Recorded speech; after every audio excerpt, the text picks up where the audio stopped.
Hello friends, പുതിയൊരു വീഡിയോയിലേക്ക് എല്ലാവർക്കും സ്വാഗതം. അപ്പോൾ കഴിഞ്ഞ ദിവസം നമ്മുടെ ഗപ്പികൾക്ക് ഫുഡ് വാങ്ങാൻ വേണ്ടി ഒരു അക്വേറിയം ഷോപ്പിൽ ചെന്നപ്പോൾ അവിടെ സെയിൽ ചെയ്യാനിട്ടിരിക്കുന്ന ഗപ്പികളാണ് ഈ കാണുന്നത്. അപ്പോൾ സംഭവം നമ്മുടെ മോസ്കോ വയലറ്റ് ഗപ്പികളാണ് ഈ കാണുന്നത്. പക്ഷേ എന്നെ ഇതിൽ ആകർഷിച്ച ഒരു കാര്യം ഇതിൻ്റെ അസാമാന്യ വലിപ്പമാണ്. അപ്പോൾ ഇതിൻ്റെ ഒരു എക്സ്ട്രാ ഓർഡിനറി ആയിട്ടുള്ള ഒരു സൈസ് കണ്ടിട്ട് ഞാനിങ്ങനെ നോക്കിയിരിക്കുമായിരുന്നു.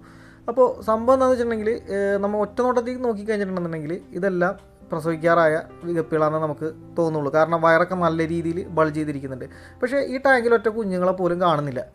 സാധാരണ രീതിയിൽ ഇത്രയധികം പ്രസവിക്കാറായുള്ള ഗപ്പികൾ ഒരു ടാങ്കിൽ ഉണ്ടെന്നുണ്ടെങ്കിൽ എന്തായാലും അവിടെ ഇവിടെ ആയിട്ട് കുറച്ച് കുഞ്ഞുങ്ങളെ നമുക്ക് കാണണം. കാരണം ഗപ്പികൾ പെട്ടെന്ന് പ്രസവിക്കുന്ന മീനുകളാണ്. പക്ഷേ ഈ ടാങ്കിൽ ഒരു കുഞ്ഞുങ്ങളെ പോലും കാണുന്നില്ല.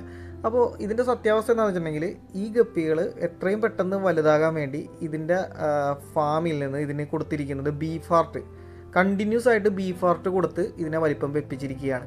അപ്പോൾ ഇതിൻ്റെ പ്രശ്നം എന്താണെന്ന് വെച്ചിട്ടുണ്ടെങ്കിൽ ഇതിൻ്റെ ശരീരത്ത് അസാമാന്യമായിട്ട് ഫാറ്റ് സ്റ്റോർ ചെയ്യും. അതുകൊണ്ട് തന്നെ ഈ മീനുകളൊന്നും പ്രസവിക്കാൻ പോകുന്നില്ല.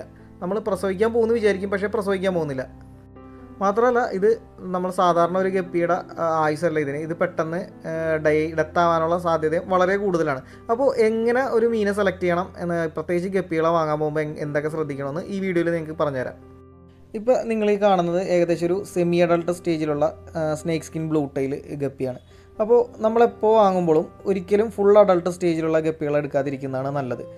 ഈ ഒരു ജുവനൈൽ സ്റ്റേജ് കഴിഞ്ഞിട്ട് വരുന്നൊരു സ്റ്റേജ്, അതായത് സെമി അഡൾട്ട്, അതായത് കംപ്ലീറ്റ് ആയിട്ട് അഡൾട്ട് സ്റ്റേജിലേക്ക് എത്തിയിട്ടില്ല. അപ്പോൾ ഈ ഒരു സൈസിലുള്ള ഗപ്പികൾ എടുക്കുന്നതാണ് എപ്പോഴും നല്ലത്. ഇതൊരു മെയിൽ ഗപ്പിയാണ്. കാരണം ഈ സെമി അഡൾട്ട് സ്റ്റേജിലുള്ള ഗപ്പികൾക്ക് എപ്പോഴും ഡെത്ത് റേറ്റ് കുറവായിരിക്കും. ഇനി ഇതിൻ്റെ ഒരു ഫീമെയിലെ കാണിച്ചാൽ, ഇത് വൈറ്റ് ടക്സിഡോയുടെ ഒരു ഫീമെയിലാണ്. അതായത് ഇതാണ് കറക്റ്റ് സൈസ്. നമുക്ക് ഇപ്പോൾ ഏതെങ്കിലും ഫാമിൽ പോയി നമ്മൾ എടുക്കാൻ നിൽക്കുകയാണെന്നുണ്ടെങ്കിൽ ഇത് കറക്റ്റ് സൈസ്, അതായത് സെമി അഡൾട്ട് സ്റ്റേജ്. അപ്പോൾ നമുക്ക് നോക്കുമ്പോൾ തന്നെ അറിയാൻ പറ്റും ഒരു കംപ്ലീറ്റ് ആയിട്ട് നല്ലൊരു അഡൾട്ട് സ്റ്റേജിലേക്ക് എത്തിയിട്ടില്ല. ഇത് ഏകദേശം പ്രസവിക്കാറായ ഗപ്പിയാണ്. അപ്പോൾ ഫസ്റ്റ് പ്രസവമായിരിക്കും ഇപ്പോൾ ഇതിൻ്റെ പ്രസവിക്കാൻ പോകുന്നത്. നമുക്ക് നോക്കുമ്പോൾ തന്നെ മനസ്സിലാവും. ഫുള്ളി അഡൾട്ട് ഗപ്പികൾക്ക് പൊതുവേ സ്ട്രെസ്സ് വരാനുള്ള സാധ്യത വളരെ കൂടുതലായിരിക്കും. അതുപോലെ തന്നെ ഇമ്മ്യൂണിറ്റി പവർ നമ്മുടെ ജുവനൈൽ ഗപ്പികളെ അപേക്ഷിച്ച് കുറവായിരിക്കും. അപ്പോൾ നമ്മൾ ഗപ്പികളെ സെലക്ട് ചെയ്യുമ്പോൾ എപ്പോഴും ഒന്നല്ലെങ്കിൽ ജുവനൈൽ സ്റ്റേജിലുള്ള ഗപ്പികൾ എടുക്കുക, അല്ലാന്നുണ്ടെങ്കിൽ ഒരു സെമി അഡൾട്ട് സ്റ്റേജിലേക്ക് എത്തിയ ഗപ്പികൾ എടുക്കുക. കാരണം നമുക്കറിയാമല്ലോ, ഗപ്പികൾ എന്ന് പറഞ്ഞാൽ വളരെ സെൻസിറ്റീവായിട്ടുള്ള മീനുകളാണ്. മറ്റുള്ള മീനുകളായിട്ട് ഡീൽ ചെയ്യണ പോലെ നമ്മൾ ഗപ്പികളെ കൈകാര്യം ചെയ്ത് കഴിഞ്ഞിട്ടുണ്ടെന്നുണ്ടെങ്കിൽ നമ്മുടെ കയ്യിലുള്ള പൈസ മുഴുവനും പോകുന്നതായിരിക്കും. ഒരുപാട് പേര് എൻ്റെ അടുത്ത് കമൻറ്റ് ചെയ്തും അല്ലാതെയും ചോദിക്കുന്ന ഒരു ചോദ്യമാണ്, എൻ്റെ ഗപ്പികൾ ഞാൻ കടയിൽ പോയി വാങ്ങിക്കൊണ്ടുവന്നു, 2 ദിവസം കഴിഞ്ഞപ്പോഴത്തേക്കും ചത്തുപോയി, പെട്ടെന്ന് ചത്തുപോയി, വേറെ കുഴപ്പമൊന്നും ഉണ്ടായിരുന്നില്ല, എന്താണ് കാരണം എന്നുള്ളത്.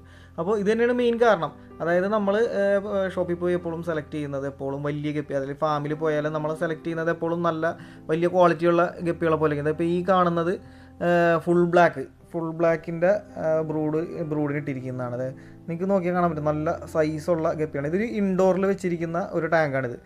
അപ്പോൾ നമ്മൾ ഈ ഗപ്പികളെ സെലക്ട് ചെയ്ത് വാങ്ങി നമ്മൾ വേറൊരു കണ്ടീഷൻ, നമ്മൾ വാങ്ങുന്ന ആൾ വേറെ ടാങ്കിൽ കൊണ്ടുപോയി ഇടാൻ നേരത്ത് ചിലപ്പോൾ ഈ മീനുകളൊന്നും സ്ട്രെസ്സ് താങ്ങിയെന്ന് വരില്ല. അതുപോലെ തന്നെ ഈ വെള്ളത്തിൻ്റെ കണ്ടീഷൻ, ഇൻഡോറിൽ വെച്ചിരിക്കുന്ന ഗപ്പികൾ ചിലപ്പോൾ ഔട്ട്ഡോറിലായിരിക്കും നിങ്ങൾ കൊണ്ടുപോയി വെക്കുന്നത്. അപ്പോൾ വെള്ളത്തിൻ്റെ ടെമ്പറേച്ചർ, ചെറിയൊരു ടെമ്പറേച്ചർ ചേഞ്ച് വന്നാൽ മതി മീനുകളത് എഫക്റ്റ് ചെയ്യാനായിട്ട്. ഇനി ചെറിയ മീനുകളെ നോക്കുകയാണെന്നുണ്ടെങ്കിൽ നാച്ചുറലി അവർക്കൊരു കഴിവുണ്ട്. അത്യാവശ്യം മോശം കാലാവസ്ഥയും അതുപോലെ തന്നെ വാട്ടറിൻ്റെ ടെമ്പറേച്ചർ, pH ഒക്കെ സർവൈവ് ചെയ്യാനുള്ള. അതുകൊണ്ട് തന്നെ ഇവരെ ഇപ്പോൾ കിടക്കുന്നൊരു കണ്ടീഷനിൽ നിന്ന് മറ്റൊരു കണ്ടീഷനിലേക്ക് മാറ്റി കഴിഞ്ഞിട്ടുണ്ടെന്നുണ്ടെങ്കിൽ പെട്ടെന്ന് തന്നെ അവരതിനോട് അഡാപ്റ്റീവായിട്ട് പോയിക്കോളും. പക്ഷേ ഒരു കംപ്ലീറ്റ്ലി അഡൾട്ട് സ്റ്റേജിലുള്ള ഗപ്പികളെ ഇതുപോലെ മാറ്റിയിട്ട് കഴിഞ്ഞിട്ടുണ്ടെന്നുണ്ടെങ്കിൽ എന്തിനേറെ പറയുന്നത്, നമ്മൾ വേറൊരു ഫാമിലേക്ക് കൊണ്ടിടേണ്ട കാര്യമില്ല. ഇപ്പോൾ ഈ കിടക്കുന്ന ടാങ്കിൽ നിന്ന് തൊട്ടപ്പുറത്തുള്ള ടാങ്കിലേക്ക് ഇട്ടാൽ പോലും ചിലപ്പോൾ അവർക്കത് സർവൈവ് ചെയ്യാൻ പറ്റിയെന്ന് വരില്ല. ഇതിപ്പോൾ എൻ്റെ ഫാമിൽ ഞാനൊരു പരീക്ഷണം നടത്തി നോക്കിയാണ്. ഏകദേശം ഒരാഴ്ച പ്രായമുള്ള ഗപ്പിയാണ് ഈ കിടക്കുന്നത്. ഇതിനെ ഇപ്പോൾ ഇട്ടിരിക്കുന്നത് മൊയ്ന ടാങ്കിലാണ്. അപ്പോൾ മൊയ്ന ടാങ്ക് എന്ന് പറയുമ്പോഴത്തേക്ക് നമുക്കറിയാമല്ലോ എന്തുമാത്രം വെള്ളം ചീത്തായ മോശാവസ്ഥയിൽ ആണ് ഈ കിടക്കുന്നതെന്ന്. അപ്പോൾ സ്വാഭാവികമായിട്ടും ഇതിൻ്റെ അടിയിൽ ഈസ്റ്റ്, വേസ്റ്റ്, അതുപോലെ തന്നെ അമോണിയ എല്ലാം കെട്ടിക്കിടക്കുന്നുണ്ടാകും. പക്ഷേ എന്നിട്ടും നമ്മുടെ കുഞ്ഞുങ്ങൾ നല്ല രീതിയിൽ ഇതിൻ്റെ അകത്ത് ഗ്രോ ചെയ്യുന്നുണ്ട്. അതിനർത്ഥം ഞാനീ പറയുന്ന വീഡിയോ കണ്ടിട്ട് ആരും മീനുകളെ പിടിച്ച് മൊയ്ന ടാങ്കിൽ കൊണ്ടിടണമെന്നല്ല, ഞാൻ ജസ്റ്റ് ഒരു പരീക്ഷണാർത്ഥം ചെയ്ത് നോക്കിയതാണ്. ഇനി ഈ ടാങ്കിലേക്ക് നോക്കുകയാണെന്നുണ്ടെങ്കിൽ ഡ്രാഗൺ ഡാർക്ക്നൈറ്റിൻ്റെ ബ്രൂഡിനിട്ടിരിക്കുന്ന ഒരു ടാങ്കാണിത്. അപ്പോൾ നോക്കിയാൽ കാണാൻ പറ്റും ഏകദേശം നല്ല വലിപ്പമുള്ള മെയിലും ഫീമെയിലാണ് കിടക്കുന്നത്. അപ്പോൾ ഫീമെയിൽ ഏകദേശം ഒരു 3 പ്രസവം ഇപ്പോൾ തന്നെ കഴിഞ്ഞിട്ടുണ്ട്. അപ്പോൾ ഈ ഒരു കണ്ടീഷനിൽ നിന്ന് നമ്മൾ ഈ 2 മീനുകളെ വേറെ മാറ്റി ഇട്ട് കഴിഞ്ഞിട്ടുണ്ടെങ്കിൽ ഡെഡ് ആവുമെന്നുള്ള കാര്യം 100% ഉറപ്പുള്ള കാര്യമാണ്. അപ്പോൾ ഫാമിൽ മീനെ വാങ്ങാൻ വന്നവർ ഇത് കണ്ടു കഴിഞ്ഞിട്ടുണ്ടെങ്കിൽ എന്തായാലും ഈ മീനെ കൊണ്ടുള്ളൂ. കാരണം അത്ര നല്ല രീതിയിൽ കളർ കയറി പച്ച കളർ ബോഡി മുഴുവൻ ഫില്ലായ നമ്മുടെ ബ്രൂഡാണിത്. അപ്പോൾ ഇതിനെ എല്ലാവരും ചോദിക്കുന്നുണ്ട്. പക്ഷേ നമ്മൾ കാര്യം പറഞ്ഞു കൊടുക്കും. കാരണം ഇതിനെ കൊണ്ടുപോയി ഇട്ട് കഴിഞ്ഞിട്ടുണ്ടെന്നുണ്ടെങ്കിൽ എന്തായാലും സർവൈവ് ചെയ്യാൻ പോകുന്നില്ല. അപ്പോൾ അവർക്ക് കൊടുക്കുന്നത് നമ്മുടെ തൊട്ടിപ്പുറത്ത് തന്നെ അതിൻ്റെ കുഞ്ഞുങ്ങൾ ഏകദേശം സെമി അഡൾട്ട് സ്റ്റേജിലുള്ളത് കണ്ടോ. നോക്കിക്കഴിഞ്ഞിട്ടുണ്ടെന്നുണ്ടെങ്കിൽ പച്ച കളർ കംപ്ലീറ്റ് ബോഡി മുഴുവൻ ഫില്ലായിട്ടില്ല. ഒരു മാസം 2 മാസം കഴിയുമ്പോൾ തന്നെ ഇത് ഗ്രോ ചെയ്യുന്നതനുസരിച്ച് കളർ തന്നെ കയറി വരും. അപ്പോൾ ഇത് പറഞ്ഞിട്ടാണ് നമ്മൾ കൊടുക്കുന്നത്. ഇപ്പോൾ എൻ്റെ കയ്യിലുള്ള മീനുകൾ കണ്ടീഷൻ പറയുകയാണെന്നുണ്ടെങ്കിൽ ഒരു 90% മീനുകളും ഔട്ട്ഡോറാണ് ഞാൻ വളർത്തിക്കൊണ്ടിരിക്കുന്നത്. അപ്പോൾ ഞാൻ പറഞ്ഞല്ലോ, എൻ്റെ സബ്സ്ക്രൈബേഴ്സ് അതുപോലെ തന്നെ ഫാമിലി വാങ്ങാൻ വരുന്നവർ എല്ലാവരും തുടക്കക്കാരാണ്, മിക്കവരും തുടക്കക്കാരാണ്. അപ്പോൾ ഇവർ നമ്മുടെ കയ്യിൽ നിന്ന് വാങ്ങിക്കൊണ്ട് പോയി കഴിഞ്ഞിട്ടുണ്ടെങ്കിൽ ഇവരെന്തായാലും ഔട്ട്ഡോർ ആയിരിക്കും മീനുകളെ സെറ്റ് ചെയ്യാൻ പോകുന്നത്. അപ്പോൾ ഇൻഡോർ വളർത്തിക്കൊണ്ടിരിക്കുന്ന മീൻ ഔട്ട്ഡോർ വളർത്തിയാലും ഔട്ട്ഡോർ വളർത്തിക്കൊണ്ടിരിക്കുന്ന മീനെ ഇൻഡോറെ കൊണ്ടിട്ടാലും മീനുകൾ സർവൈവ് ചെയ്യൽ ചാൻസ് കുറവാണ്. അപ്പോൾ മെയിനായിട്ടും ഔട്ട്ഡോർ സെറ്റ് ചെയ്ത് കഴിഞ്ഞിട്ടുണ്ടെങ്കിൽ ഏകദേശം ഒരു നാച്ചുറൽ ഇമ്മ്യൂണിറ്റി അവർക്ക് എന്തായാലും കിട്ടിയിട്ടുണ്ടാവും.